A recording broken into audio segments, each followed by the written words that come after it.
Hi everyone, आप सभी का यूपी बोर्ड वाला के एक नए वीडियो में स्वागत है। दोस्तों, आज हम लोग फिर से इस टॉपिक पे बात करने वाले हैं कि जो आपका इंग्लिश का क्वेश्चन पेपर आता है, यूपी बोर्ड का इंग्लिश का क्लास 10th का क्वेश्चन पेपर आता है, वो किस प्रकार से रहता है। तो वीडियो स्टार्ट करने से पहले मैं आप लोगों से रिक्वेस्ट करना चाहता हूँ कि अगर आप लोग हमारे चैनल पर नए हैं तो कृपया हमारे चैनल को सब्सक्राइब करके बेल आइकन को ऑल पे करके प्रेस कर दें, जिससे हमारे सभी वीडियो के नोटिफिकेशन आप तक पहुंचते रहें। दोस्तों, आप सभी का इंग्लिश का क्वेश्चन पेपर कुछ इसी प्रकार का होगा।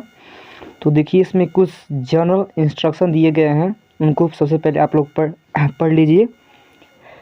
The first 15 minutes are allotted to the candidates for reading the question paper carefully.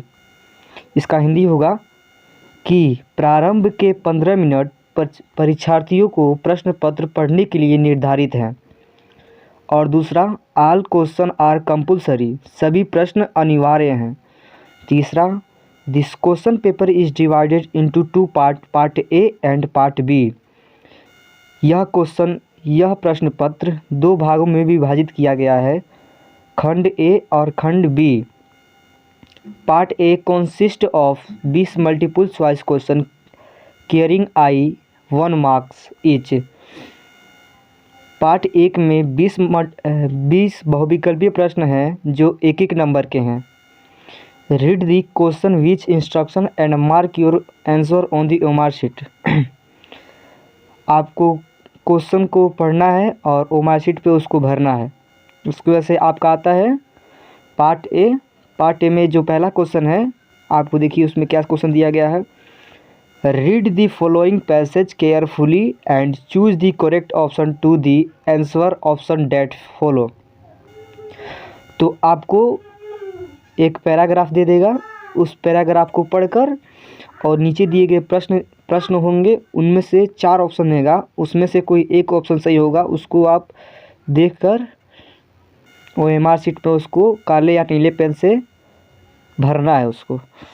तो आपका जो पहला ये पैसेज दिया गया है, इससे आप लोगों को 3 MCQ करने हैं। तो ये पहला क्वेश्चन है आपका, we are unable to hear a sound if. इसका आप लोग आंसर ठीक कर दीजिएगा। उसका शेष से में 3 प्रश्न, उसके बाद आपका आता है ये 4 से 8 question. Choose the correct option to answer the following. यहाँ पर आपको भरना है कि इसमें से क्या भरा जाएगा। पहला इसमें ए भरा जाएगा, विल गो, वेंट या हैड गोन या all. A B and C are correct, तीनों सही है, इसमें से आपको भरना है। उसके बाद से आपका आता है, if you want to know thing you are. इसमें से आपको प्रश्न देना है। इसके बाद से आपका जो 6वां नंबर प्रश्न है वो आता है, rearrange the following word cluster to make a meaningful sentence. ये जो दिया है, loves, my, to, share, twice, brother, his, इसको आपको सही क्रम में लिखना है। तो आपका इसमें सही क्रम क्या है? पहला ऑप्शन दिया है उसमें, my twice love to share his brothers. और दूसरा ऑप्शन दिया है, brother loves his toy to my share and my brothers loves to share his toys and to share my brothers in his toys lives. तो इसमें से जो दूसरा number का है, सी ऑप्शन है, वो आपका सही है। उसके बाद से आपका आता है क्वेश्चन नंबर 7वां, which of the following word is misspelled. इसमें से आपका एक गलत है, उसको आपको टिक करना है। उसके बाद से आपका आता है क्वेश्चन नंबर 8वां, he jumped the well to save the drowning girl. इसमें आपका प्रीपोजिशन भरना है। तो अगर आप ऊपर से नीचे की ओर अगर गति कर रहे हैं तो यहाँ पर इनटू का प्रयोग होता है, अर्थात यहाँ पे भी इनटू का प्रयोग होगा, क्योंकि ऊपर से नीचे कूदा जा रहा है, यानी जंप किया जा रहा है कुएं में। तो इसमें आपका दूसरा नंबर बी ऑप्शन सही होगा। उसके बाद से आपका आता है 9वां नंबर प्रश्न, read the passage given below, choose the correct option to answer the question that follow. ये आपके ये आपके सप्लीमेंट्री से लिया गया है पैसेज, इसको आपको पढ़ना है और नीचे दिए गए प्रश्नों का उत्तर देना है। इसमें 9वां क्वेश्चन है, in an poem the duckling and father swan symbolise. इसमें पहला ऑप्शन है children and parents, an and mister kissing, an and neighbourhood, class and school. तो इसमें जो आपका बी ऑप्शन सही है, बी है वो ऑप्शन सही है। ऐसे ही आपको पढ़कर 9वां और 10वां का उत्तर देना है। उसके बाद से आपका आता है 11वां क्वेश्चन। 11वां क्वेश्चन में आपका है, Mandela past in years in jail. तो इसमें इसका मतलब है मंडेला कितने साल बाद जेल से वापस लौटे। तो इसका सही ऑप्शन है 27। इसमें पहला ऑप्शन सही है, ये ऑप्शन सही है। उसके बाद आता है आपका 12वां क्वेश्चन, महासिर इजे फाउंड इन कुर्ग। इसमें आपका जो सही ऑप्शन है वो आपका है पहला ऑप्शन सही है, आपको इसमें भर देना है। उसके बाद से आपका आता है 13वां question, the bus conductor was a jolly man. Jolly सही है क्योंकि मजाकिया था, वो मजाक करता था वली से, इसलिए वो जोली मैन था। उसके बाद से आपका आता है, read the given the extract, choose the correct option to answer the following question. ये आपका पोयम है, पोयम का एक्सट्रैक्ट है, माने पद्यांश है।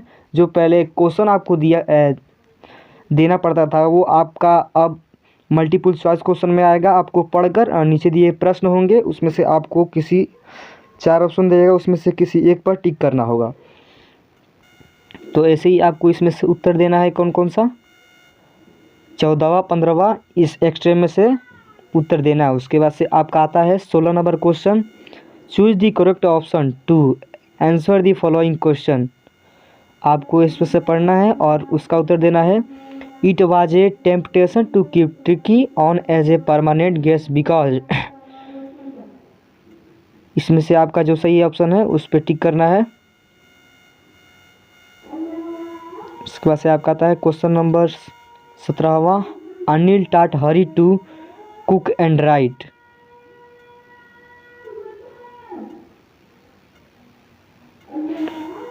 इसमें आपका पहला ऑप्शन है कुक एंड राइट, उसके बाद से बी का ऑप्शन है cook right and add number, C है राइट और डी है कुक एंड ऐड नंबर। इसमें से आपका जो ऑप्शन सही है उसको आपको टिक कर देना है। उसके बाद से आपका 18वां क्वेश्चन आता है, the book gift to a bright by his mother was a. इसमें से आपका कौन सा सही है ऑप्शन, पहला इसमें ऑप्शन है the travel of monarch butterflies, B option है the story of monarch butterflies, उसके बाद से सी ऑप्शन है द ट्रेवल ऑफ बटरफ्लाइज, और उसके बाद से आपका डी ऑप्शन है the travel of monarch X माने दशक। तो इसमें से आपका जो डी ऑप्शन है वो सही है। उसके बाद से आपका आता है 19 number question, which of the following combination describe Matilda. इसमें से जो आपका सही ऑप्शन उसको टिक कीजिएगा। उसके बाद से आपका आता है 20वां number question, Bholi was sent to school because. इसमें से आपका जो ऑप्शन सही है उस पर टिक करना। उसके बाद से आपका आता है पार्ट बी रीडिंग। तो इसमें क्वेश्चन क्या दिया है, read the following passage and answer the question that follow. दिए गए पैराग्राफ को पढ़िए और दिए गए प्रश्नों का उत्तर दीजिए। तो आपको इसमें से पढ़ना है और इन सभी का इन 4 प्रश्नों का उत्तर देना है, जो कि दो नंबर के 3 प्रश्न हैं और एक नंबर का, यानी टोटल मिला के 7 नंबर का ये पैराग्राफ से आपको उत्तर छाट के लिखना है। उसके बाद से आपका आता है राइटिंग में आपको लिखना है, write a letter to your elder brother who lives in Delhi sharing your feeling about how you miss him at home.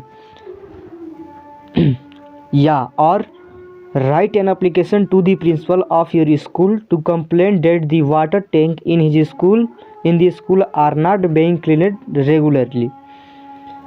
आपको इन दोनों में से कोई एक करना है, आप जो चाहे इसमें से एप्लीकेशन या लेटर दोनों में से कोई एक कर सकते हैं। उसके बाद से आपका आता है question number 3, write a report on the craft inhibition in your school in about 80 से 100 वर्ड्स। आपको अपने क्राफ्ट इनहाइबिशन के ऊपर ऐसे लिखना है, रिपोर्ट तैयार करना है। इसमें से हिंट दिया हुआ है व्हेन, कब, inauguration ceremony, inhibited craft items, gathering other styles etc, overall experience. आप चाहे तो उसको कर सकते हैं या इसको करना है। Look at the picture given below, talking clues from it, write an article on advantage and disadvantage of internet in about 100 से 80 से 100 वर्ड। इंटरनेट के क्या लाभ और हानि हैं उन पे आपको 80 से 100 वर्ड में आर्टिकल लिखना है, ऐसे लिखना है। उसके बाद आपका आता है ग्रामर सेक्शन। तो ग्रामर में देखिए आपका क्या क्या है। Rewrite the following sentence by changing into indirect speech. जो दिया हुआ है इसके नीचे उसको आपको इनडायरेक्ट में चेंज करना है। यानी Kiran said to her mother please allow me to play. इसका इनडायरेक्ट होगा Kiran requested her mother that allow